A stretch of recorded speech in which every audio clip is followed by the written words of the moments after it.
Yunus ayat yang ke-59. Kul katakanlah wahai Nabi Muhammad kepada orang-orang musyrik. Apakah ra'aitum pendapat kalian? Ma tentang apa saja? Anzalallahu yang telah diturunkan oleh Allah lakum untuk kalian. Min rizkin, yaitu berupa rizki-rizki. Faja'altum, kemudian justru kalian menjadikan minhu dari rizki Allah itu haraman, ada yang haram, wahalalan, dan ada yang halal. Kul katakanlah wahai Muhammad kepada mereka, Allahu, apakah Allah adzina lakum telah memberikan izin kepada kalian untuk menetapkan ini haram dan untuk menetapkan yang ini halal? Ataukah alallahi, atas nama Allah, taftaruna, kalian mengadakan kebohongan? Ini Allah Subhanahu wa taala perintah kepada Nabi kita Muhammad sallallahu alaihi wasallam untuk menanyakan kepada orang-orang kafir musyrik, Pak, saat itu di kota Mekah. Kenapa kalian itu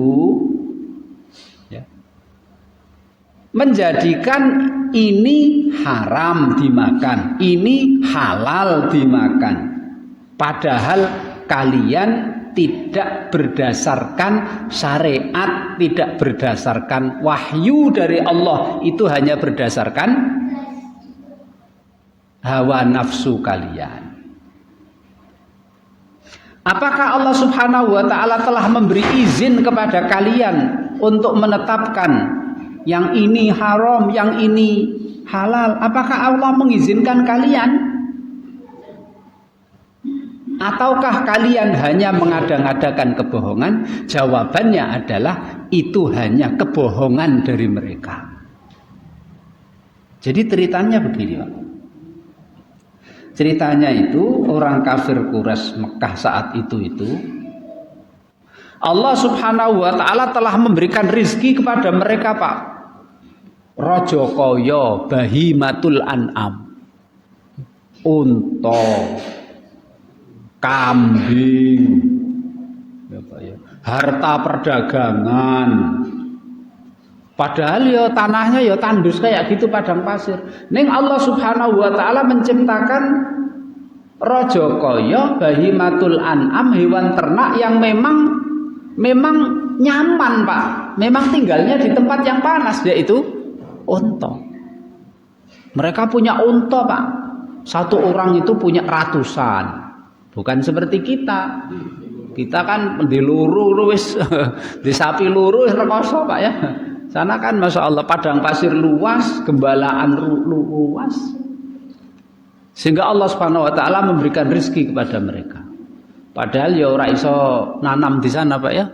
Tandus, nggak bisa cocok tanam saat itu, tapi Allah memberikan rezeki kepada mereka berupa hewan ternak. Dagang, perdagangan. Mereka bisa dagang li ilafi Quraisy ilafihim rihlatas syita'i was-shaif. Tempat mereka nggak bisa ditanamin, tapi Allah memberikan rezeki kepada mereka. Mereka kalau musim dingin dagangnya ngidul ke daerah Yaman. Kalau musim panas mereka dagangnya ngalor, yaitu ke negeri Syam. Kalau musim haji, seluruh orang Arab, Jazirah Arab, Pak, pada datang ke Mekah untuk melaksanakan ibadah haji.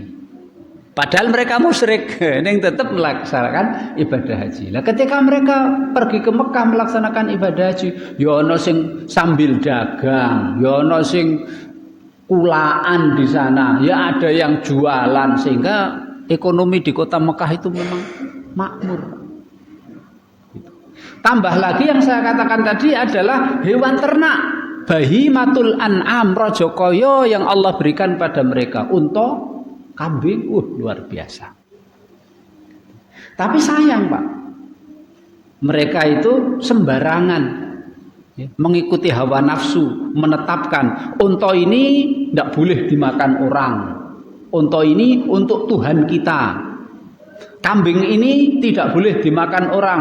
Kambing ini untuk Tuhan kita. Nah, itu kan berarti mengharamkan yang dihalalkan oleh Allah Subhanahu wa ta'ala. Gawe aturan dewe, gawe syariat dewe tentang masalah ini boleh dimakan, ini tidak boleh dimakan. Alias mana yang halal, mana yang haram. Ayat ini Pak, itu dijelaskan oleh Allah dengan jelas pada surat Al-Maidah ayat yang ke-103. Ma ja'alallahu min bahiratin wala saibatin wala wasilatin wala ham. Walakinnal ladzina kafaru yaftaruna 'alallahil kadziba wa aktsaruhum la ya'qilun. Surat Al-Maidah ayat 103. Ayat ini mengingatkan tentang ayat surat Al-Maidah ayat 103. Allah Subhanahu wa ta'ala tidak membuat aturan. Kok ada hewan yang namanya bahiroh, ada hewan yang namanya saibah, ada hewan yang namanya wasilah, ada hewan yang namanya ham. Nggak ada, itu buatan mereka Pak. Dan ini aturan syariat yang tidak diizinkan oleh Allah, karena Allah tidak membuat syariat seperti ini, mereka membuat sendiri. Apa itu bakhirah? Bakhirah itu Pak, unta. Nah, unta, kalau unta itu sudah beranak 5 kali, terus telinganya disobek. Jadi kalau saya punya unta ini kok sudah beranak 5 kali, kalau saya mau Pak, kalau saya mau, saya sobek telinganya, saya belah jadi 2, kemudian saya biarkan. Ini sebagai persembahan untuk berhala. Haram, tidak boleh ada orang yang menyakiti, mendekati, memerah susunya, menaiki, nggak boleh. Unta ini dibiarkan, pokoknya kemana-mana semaunya, makan apa saja semaunya. Wah, ini kan persis kok Pak, kayak ada di sebuah negara yang sapi dibiarkan kayak gitu tuh Pak itu. Nah itu persis. Nah, itu namanya bahiroh, karena disobek telinganya namanya bahiroh. Dan itu mereka melarang orang makan. Laki-laki, perempuan haram memakannya, haram menyembelihnya, haram menaikinya, haram memerah susunya, tidak boleh. Udah dibiarkan gitu aja. Nah ini syariatnya sapa? Padahal itu kan rezeki dari Allah. Nek disembelih ya alhamdulillah enak dimakan dagingnya Pak. Nek ditunggangi ya pokoknya bisa dimanfaatkan dan boleh dimanfaatkan. Kenapa kalian malah mengatakan itu adalah, kenapa kalian melarang diri kalian untuk memanfaatkannya? Sehingga kalian wahai orang-orang musyrik menamakannya sebagai bahiroh. Itu kan syariatnya mereka buat-buat sendiri Pak. Nggak boleh itu. Wong halal kok malah diharamkan. Wala saibah. Dan mereka Pak buat aturan, ada hewan yang dinamakan saibah.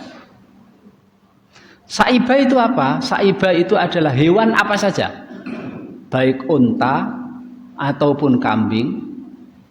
Ya. Unta ini Pak dibiarkan hidup kemana-mana karena sebagai persembahan untuk berhala-berhala mereka, sebagai ganti dari kesuksesan atau nazar yang mereka sampaikan atau mereka katakan. Contoh Pak, ada orang yang pengen merantau berdagang dan dia nazar, nanti kalau aku sukses aku akan buat saibah. Saya akan beli kambing atau akan saya beli unta dan itu nanti akan saya persembahkan untuk berhala. Dan itu tidak boleh diapa-apakan. Dimakan nggak boleh, disembelih nggak boleh, dibiarkan kemana-mana, terserah.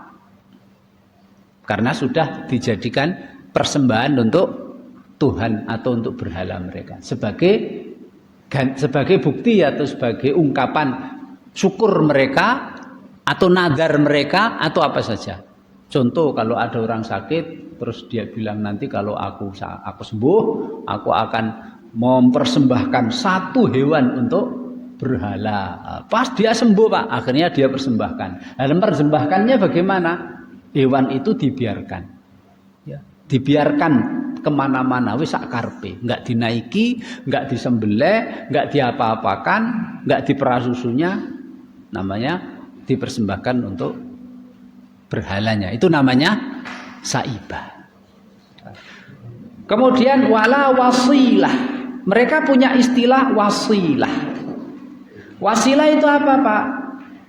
Kambing yang sudah beranak 7 kali. Kambing beranak 7 kali. Lah anak yang ke-7 ini Pak, ya, ketika beranak yang ke-7, anak yang ke-7 dilihat. Kalau anaknya laki-laki, anaknya disembelih. Kalau anaknya kok betina, anaknya tidak disembelih. Lah anaknya, jadi kambing berarti sudah beranak 6 kali Pak ya, 6 kali lah. Yang ke-7 ini dilihat, nek anake lanang sembelih untuk berhala gitu. Kalau anaknya wedok, kalau anaknya betina tidak disembelih, dibiarkan sebagai persembahan untuk berhala.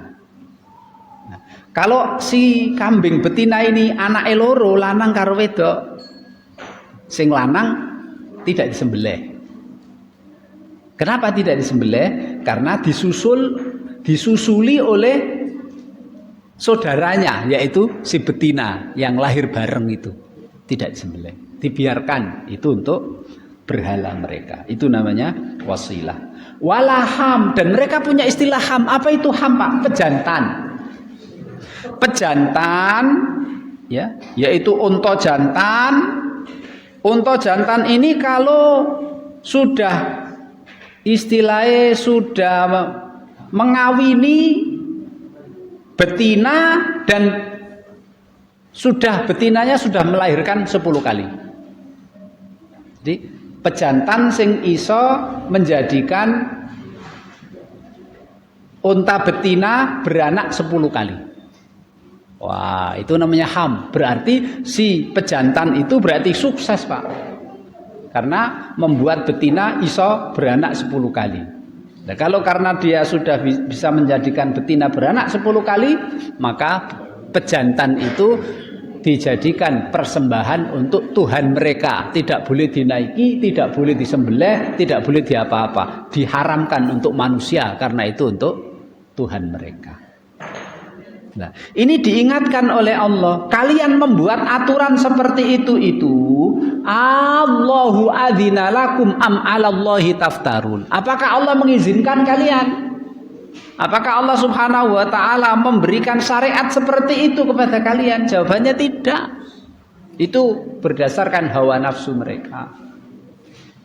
Ataukah kalian justru dengan perbuatan itu membuat kebohongan atas nama Allah? Betul. Mereka telah membuat kebohongan atas nama Allah Subhanahu wa taala. Itu adalah kebohongan yang mereka lakukan.